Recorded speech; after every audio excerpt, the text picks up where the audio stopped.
Good morning everyone. Our school is starting online classes and I will be taking classes for English subject. And today I will teach you lesson 9 the preview first part second page number 66. तो कल के chapter में अपन ने क्या देखा था कि जो बाबुली था वो जॉइंट फैमिली में रहता था।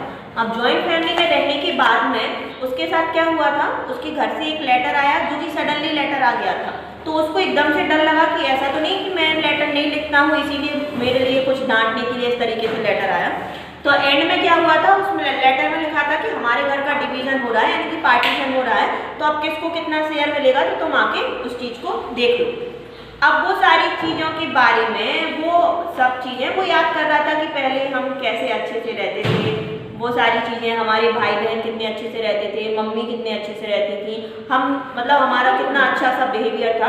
तो अब अपन देखते हैं आगे क्या होता है। Page number 66। It was Saturday afternoon यानी कि शाम का दिन था, सैटरडे में दोपहर का दिन था। I left for my village, मैंने अपने गाँव को छोड़ा। The same bus was there, inspiring in me the old familiar feeling. यानी कि अब मुझे गांव जाना था तो मुझे सेम बस वही याद आई जब मैं जिस बस से स्कूल जाता था। I rushed to occupy the seat just behind the driver. मैं जल्दी से भागा और मैंने वही सीट ली ड्राइवर के पीछे वाली, क्योंकि वो मेरी फेवरेट सीट थी। इन माई हरी, बहुत जल्दी में, I pressed my knee against the door. अब मेरा जो घुटना था वो डोर से जाकर टकरा गया तो मुझे बहुत जोर से चोट लग गई। It hurts me, the brief case fell off. अब जो ब्रीफ केस वो लिए हुए था वो नीचे गिर गया। And the little packet containing the prasad of Lord Lingaraj meant for my dear mother was scattered over the ground. अब ब्रीफ केस में क्या था, उसके प्रसाद था भगवान का जो वो अपनी माँ के लिए ले जा रहा था, तो वो जाके सारे ग्राउंड में फैल गया। I felt as if the entire bus was speaking aloud the question, how many years you have not bothered in the life that retain the tender love you had in your heart for your home.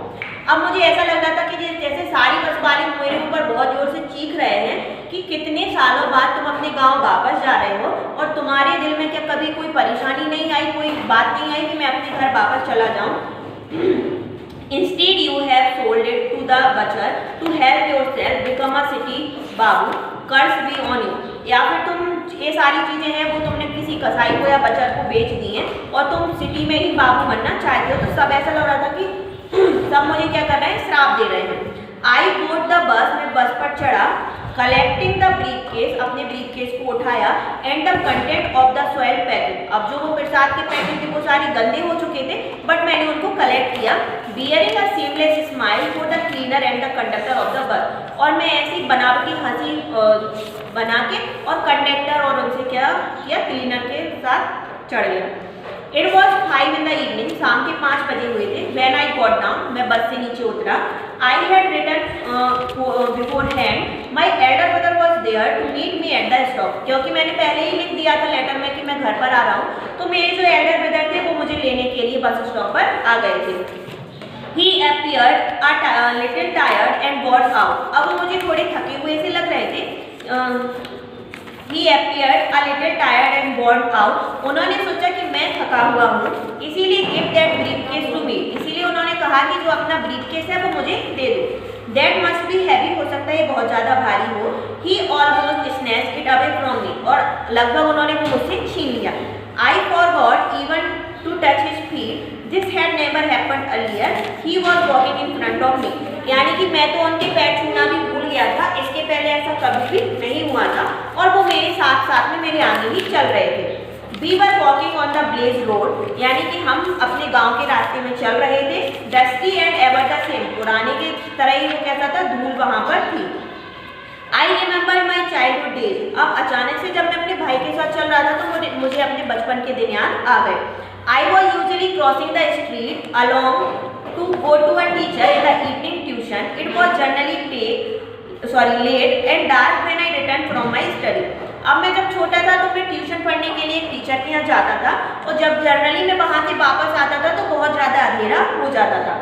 Unfailingly, my elder brother would be there to escort me back home lest I should be frightened. अब जो मेरे Elder brother थे ना वो हमेशा मुझे घर लेने के लिए आ जाते थे। He would carry a lantern, my bag and books and notes. अब वो हमेशा अपने साथ एक वहाँ गाँव में था तो बिजली आती नहीं थी तो एक लालटेन लिए रहते थे और वो मेरा बुक्स भी ले लेते थे और मेरे नोट्स भी ले लेते थे. I had to follow him to do so. अब मैं उनको फॉलो करता था. If I lagged behind, he would ask, भाई you are perhaps tired.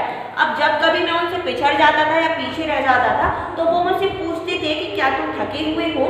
Come hold my hand and walk with me. चलो मेरा हाथ पकड़ो और अपन दोनों साथ में चलते हैं. He sometimes used to carry me on his shoulder while going to the field for a stroll.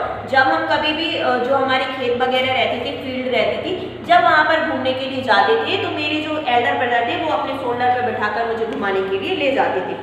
अब ये जो स्टोरी का हुआ फर्स्ट पार्ट जो कि था हमारा द ट्रिब्यूट फर्स्ट, यहाँ पर कंप्लीट होता है. अब जो नेक्स्ट चैप्टर रहेगा 10th, उसमें अपन पढ़ेंगे द ट्रिब्यूट सेकंड. अब अपन देखते हैं इसकी ग्रामर. तो page number 68. Make antonym of the word in column 2 by adding appropriate prefix from column. यानी कि ये जो आपको कॉलम ए और कॉलम बी दे रखा है, इसमें आपको प्रीफिक्स जोड़ के है ना एंटोनम यानी कि बिलोंग शब्द बनाने हैं. तो इल, अन, स्किम, डिस और इन. अब ये सारे हो गए प्रीफिक्स. अब ए जो सेटिस्फाइड, एप्रोप्रिएट, यूजुअल, मॉरल और लीगल है वो इन सारे वर्ड के पहले आएगा. तो इल क्या होगा? इलीगल. अन होगा अनयूजुअल. इम का होगा इमोरल. डिस सेटिस्फाइड और इनएप्रोप्रिएट. तो आपका कोड हुआ 4 5 2 3 1.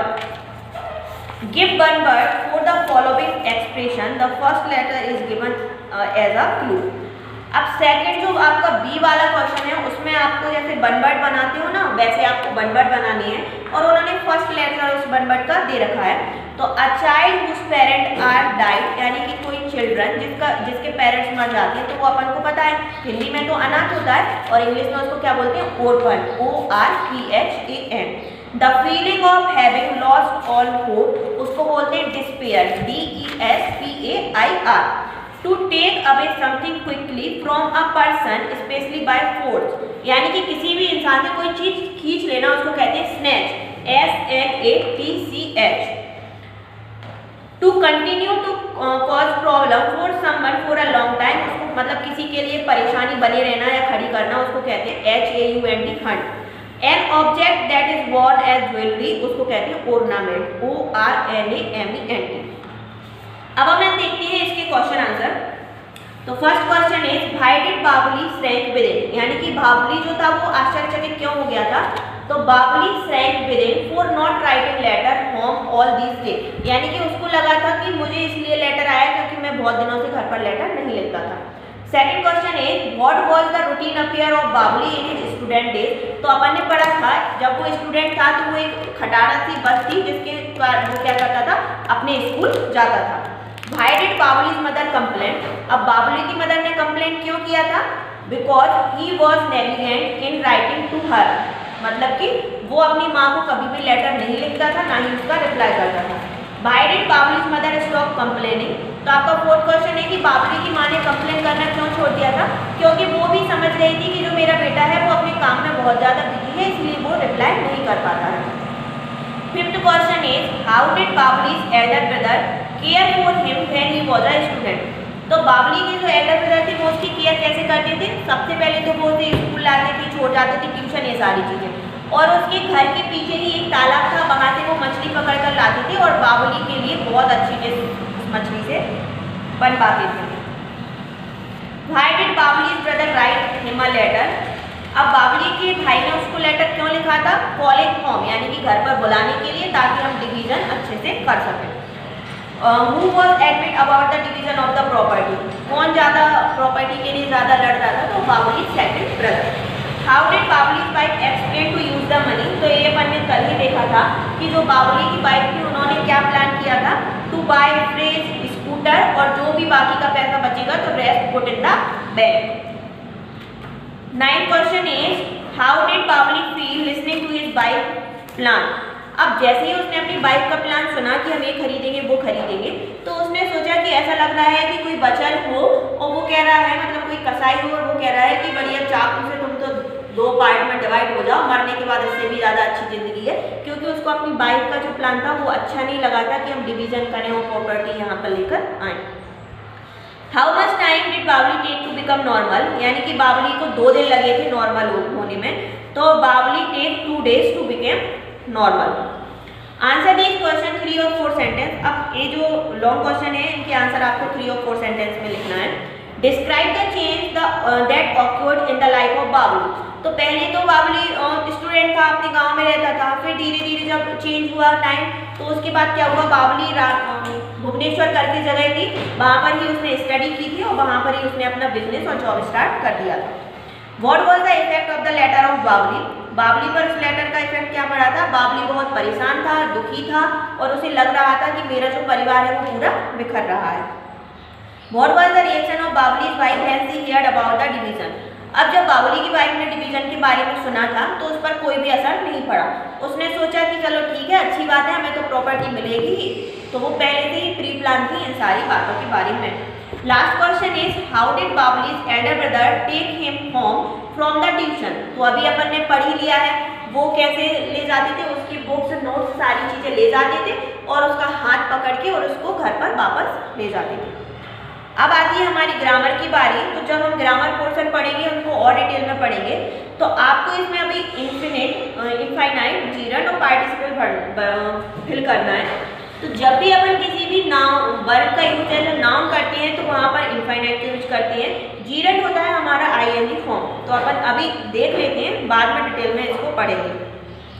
कामनी decided to go alone. She was thinking of buying a car. Reshma felt delighted on getting the scholarship. He promised to return the money soon. Parents postponed to celebrate the daughter's marriage. Second आता है B option. Now fill in the blanks with correct alternative. अब यानी कि आपको इसमें 2 option दे रखे हैं, आपको एक फिल करना है। तो Shikha refused to leave the doll. You should avoid making mistake. I don't fail to keep promises. Would you mind waiting for me. He has decided to give up smoking. यानी कि ये तो हुआ अपना ग्रामर पोर्शन। आई होप आप घर पर अच्छे से स्टडी कर रहे होंगे और फिर भी आपको कोई डाउट बनता है तो आप स्कूल में आकर हमसे कंसल्ट कर सकते हैं। नेक्स्ट वीडियो में मिलते हैं अपन नेक्स्ट चैप्टर के साथ।